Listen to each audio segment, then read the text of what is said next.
Welcome students, welcome to your online study classes. In this video, we will discuss the topic reflection of light through prism. Students, कल हमने prism के बारे में जाना था। आज हम जानेंगे प्रिज्म से प्रकाश का अपवर्तन किस प्रकार होता है। इट मीन्स स्पेक्ट्रम या विक्षेपण के बारे में हम इस वीडियो में जानेंगे। स्टूडेंट्स, ये वीडियो क्लास 10th की है, सब्जेक्ट साइंस, फिजिक्स, चैप्टर 11 मानव नेत्र एवं रंग बिरंगा संसार। तो स्टूडेंट्स, मैं आपका फिजिक्स टीचर सौरभ कुमार। तो आज हम डिस्कस करेंगे स्पेक्ट्रम और विक्षेपण के बारे में।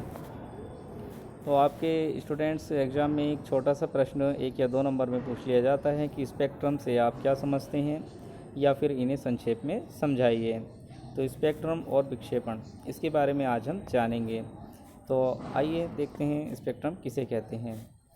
तो स्टूडेंट्स, जब कोई श्वेत प्रकाश की किरण, इट मीन्स सूरज से आने वाली प्रकाश की किरण, एक प्रिज्म से अपवर्तन होता है तो यह 7 रंगों में टूट जाता है। तो ये प्रकाश किरण 7 रंगों में टूट जाती है और एक साथ रंगों की पट्टियों का निर्माण करती है। प्रकाश के इन अवयवी वर्णों के बैंड को स्पेक्ट्रम कहते हैं। तो स्टूडेंट्स, सूरज से आने वाली प्रकाश की किरण 7 रंगों में विभक्त हो जाती है, इसलिए उसके कारण हमें स्पेक्ट्रम प्राप्त होता है। आप चित्र में देख सकते हैं, जैसे ही श्वेत प्रकाश की किरण यहाँ इस एक प्रिज्म पर टकराई है, कांच का प्रिज्म है, तो वो अपने स्पेक्ट्रम में डिवाइड हो गई है। यही चीज़ है स्पेक्ट्रम, ये चीज़ है स्पेक्ट्रम। स्टूडेंट्स, आगे देखते हैं कि ये 7 रंग कौन कौन से हैं। तो ये एक खास क्रम में होते हैं स्टूडेंट्स, हमेशा एक खास क्रम में होते हैं, चाहे इंद्रधनुष में हो ये रंग, या फिर ये एक प्रिज्म के माध्यम से 7 रंगों में डिवाइड हों। तो इनका एक क्रम होता है। सबसे नीचे बैंगनी, जामुनी, नीला, फिर हरा, पीला, नारंगी और लाल, ये रंग आपको दिखाई देंगे। देखिए यहाँ चित्र में आप देख सकते हैं, ये सभी कलर्स दिए गए हैं, इनका इंग्लिश नेम दिया गया है। अब हिंदी मीडियम के स्टूडेंट्स के पास चॉइस होती है, वो हिंदी में भी अपना आंसर इन कलर्स के नेम को लिख सकते हैं, और चाहें तो वो इंग्लिश में भी लिख सकते हैं। तो आपकी चॉइस है, अब इसे violet, indigo, blue, green, yellow, orange, red, इस प्रकार से लिख सकते हैं। यहाँ इनकी बैंडविड्थ दी गई है, इससे आप चाहे तो ना लिखें, कोई प्रॉब्लम नहीं है। और स्टूडेंट्स, यहाँ दर्शाया गया है कि एक प्रिज्म है या वाइट लाइट आई है। आप सूरज से आने वाले प्रकाश को श्वेत प्रकाश किरण समझ सकते हैं, प्रकाश की एक किरण, और विजिबल स्पेक्ट्रम, और ये जो हमें प्राप्त हुआ है ये है स्पेक्ट्रम। तो स्टूडेंट्स, आइए इसको याद करने की एक छोटी सी ट्रिक देखते हैं। कई बार हमें 7 रंग याद नहीं आते, या फिर आते भी हैं तो उनका क्रम भूल जाते हैं। तो इंग्लिश का एक वर्ड है विबग्योर, VIBGYOR, और इसके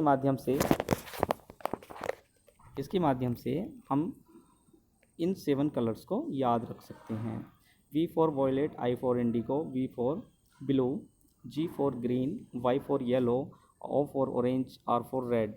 तो इस प्रकार से ये इसकी स्पेक्ट्रम्स हैं। नेक्स्ट एक छोटी सी डेफिनेशन आती है स्टूडेंट्स, विक्षेपण किसे कहते हैं। इंग्लिश में डिस्पर्जन इसको कहते हैं। प्रकाश के प्रिज्म से होकर गुजरने पर विभिन्न रंगों के प्रकाश में बढ़ जाने को परिक्षेपण या विक्षेपण के नाम से जाना जाता है। तो स्टूडेंट्स, सूर्य का जो प्रकाश है वो जब अगर प्रिज्म से होकर के गुजरता है तो वो विभिन्न रंगों में टूट जाता है, और अगर प्रकाश सूर्य का नहीं हो, किसी और चीज़ से आने वाला प्रकाश है, तो वो भी अपने अवयवों में टूट जाता है, क्योंकि कोई भी प्रकाश कुछ अवयवी रंगों से मिलकर के बने होते हैं। तो सूर्य के प्रकाश से प्राप्त रंगों के बैंगनी रंग का विक्षेपण सबसे अधिक होता है, जबकि लाल रंग का विक्षेपण सबसे कम होता है। तो स्टूडेंट्स, इसको समझने के लिए आप स्पेक्ट्रम में आइए। देखिए, स्पेक्ट्रम में आप जान पाएंगे कि यहाँ ये प्रकाश की किरण है, सीधे निकल जानी चाहिए थी, लेकिन प्रकाश का कांच में अपवर्तन होने के कारण इस प्रकाश किरण में थोड़ा सा चेंजेस हुआ है, इसकी डायरेक्शन में चेंज हुआ है। तो देखिए, ये जो रेड कलर की प्रकाश की किरण है इसमें कम चेंज हुआ है, जबकि यदि हम बात करें वॉयलेट, तो इसमें जो विक्षेपण हुआ है वो अधिक हुआ है। इट मीन्स ये जो विक्षेपण है बैंगनी रंग के लिए, बैंगनी कलर के लिए ये सबसे अधिक है और रेड कलर के लिए सबसे कम है। तो कुछ फैक्ट्स हैं स्टूडेंट्स, ये आपको नोट नहीं करने हैं लेकिन आपको इसके बारे में जानना चाहिए, इसलिए मैंने इन फैक्ट्स को आपके सामने रखा है। जैसे न्यूटन एक साइंटिस्ट हैं और इन्होंने बहुत प्रैक्टिकल्स किए हैं और इनके बारे में दिया है। 1966 में उन्होंने यह पाया कि भिन्न भिन्न रंग भिन्न भिन्न कोणों से विक्षेपित होते हैं। इट मीन जैसे रेड कलर के लिए विक्षेपण देखा तो वो सबसे कम था, जबकि वॉयलेट कलर के लिए देखा तो ये विक्षेपण सबसे अधिक था, जबकि येलो ग्रीन इनमें विक्षेपण मीडियम था। तो उन्होंने इस प्रकार से इनका प्रैक्टिकल किया। वर्ण विक्षेपण किसी पारदर्शी पदार्थ में भिन्न भिन्न रंगों के प्रकाश के भिन्न भिन्न वेग होने के कारण होता है।